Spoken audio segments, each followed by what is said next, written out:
everybody, this is Christy with The Painted Gardener, and today we are going to be starting a new series. We're going to be starting the Starting a Gardener series. So this series, I'm going to be talking to you about how to start your own garden from start to finish. So when you're ready to start growing anything, from tomatoes to kale, you can go and be prepared for anything. Imagine yourself growing tomatoes in Alaska or any northern climate. The growing season is a lot shorter, the temperature may be a lot more mild, and the opportunity for spontaneous cold snaps right after your frost date is very real. So the first thing that you need to do when starting your garden is to make a plan. And what do I mean by making a plan? What I'm talking about is, one, figuring out what your space looks like. What is the growing area that you have that you can put fruits and vegetables in? Do you have a small deck? Do you have a quarter acre? Do you have 5 acres? What does your land or the place that you can grow things look like?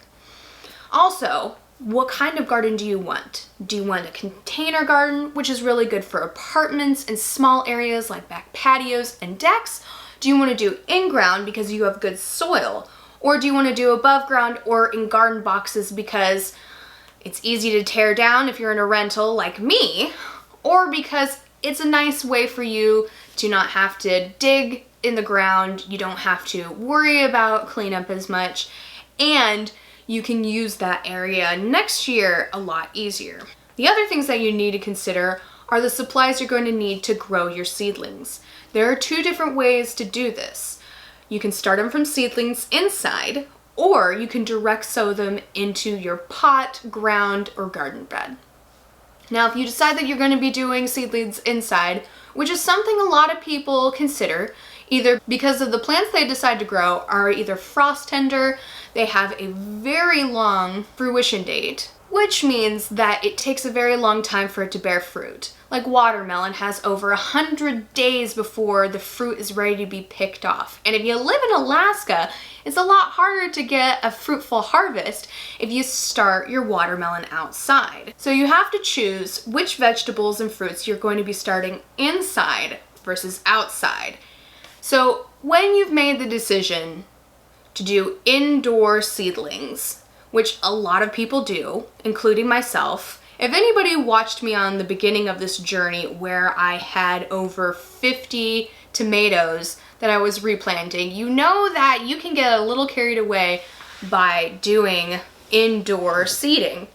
But the biggest thing is you need the supplies to do them with before you can even consider doing seedlings inside. You're gonna need pots, you're gonna need dirt, and you're gonna need a light. And not considering the seeds that you're gonna need to purchase. You're either gonna get them from your store or you're gonna get them from an outside source. M.I. Gardener, Baker Creek, Haas Tools, and so on. There are many wonderful and good seed companies that you can go to, which we will be talking about in another episode, along with all the other topics that I'm gonna be telling you today. But that is something that you need to consider before you decide to put in your garden. So now that you've figured that you have your lights, your dirt, your soil, okay, what are you going to do for seeds? What are the seeds that you want to plant? This is a very big question because depending on how much space you have is dependent on what you can plant. Now, there are some tricks that we will be discussing as well during this series that will help you save space, and you'll be able to figure out different ways to make it easier for you to grow more stuff.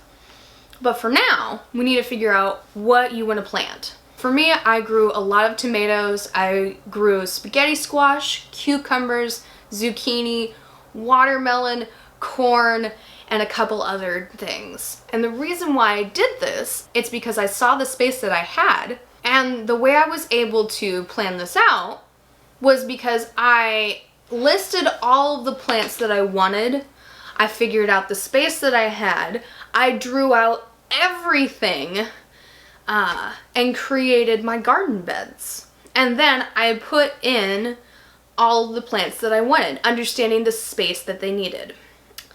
So another thing that you need to take into consideration is spacing for your plants. Spacing for your plants is on the back of the seed. So one of the biggest ways that you run out of space super quickly in your garden is from seed spacing. And it doesn't seem like it's going to be that big of a deal until your plants are so humongous that they're literally climbing on top of each other.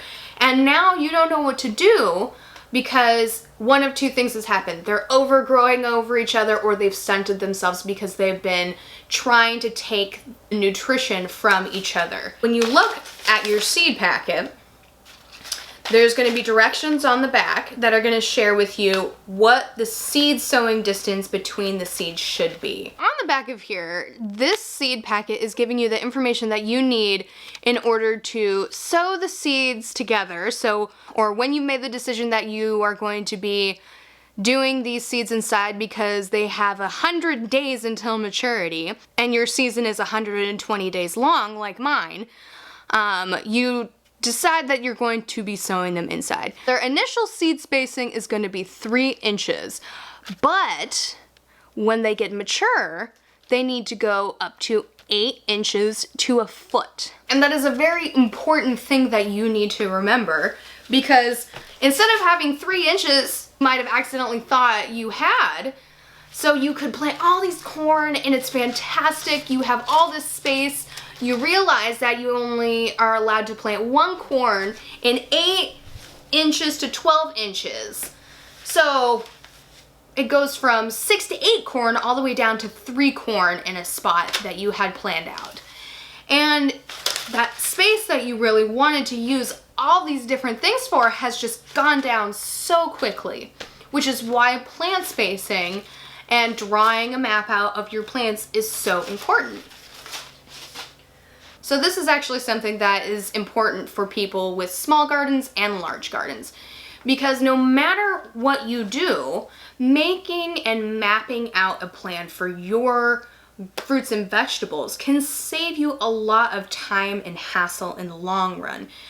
Mapping out your garden beds or your rows helps you know where you're going to be putting each individual thing, like your eggplants going in the front, and your pole beans in the back because they grow so much taller and you don't want them to shade out your smaller things. Or you make sure that your big tomatoes that are going to be climbing 6-7 feet tall don't shade your cucumbers, which are going to be growing, and if they get shaded, they'll get stunted. So by being able to map out an area for all of your fruits and vegetables, you will be able to successfully grow all your fruits and vegetables without stunting them, without overgrowing each other, and you might make it even look nice depending on how you want to do it. There have been a lot of people who like to be creative with how they make their gardens, and this goes from container gardening all the way up to cottage gardens, which again, we will be talking about in another episode. After you've gotten your seeds all nice and grown, the weather's nice, figured out what kind of gardening style that you're gonna do, you're gonna be transplanting them into the ground. Or, again, the weather's warm enough, you're also gonna be direct sowing your seeds, which you've already mapped out in your plan, so you know where you're gonna put your transplants and where you're gonna put your direct sowed seeds. Now, you have all of your seeds in the ground and they're growing great. So now you're pretty much prepared for anything, but you need to make sure to remember to fertilize halfway through the summer, because your plants are going to need that extra boost for when fruiting happens on your, well, everything. And for some people that's adding a side dressing of compost, and for others it means getting a chemical fertilizer over at your box store. And you need to make sure you know which fertilizers that you're going to be using before that time comes, because when you are prepared for it to happen, it goes a lot smoother and you don't run around like a chicken with your head cut off.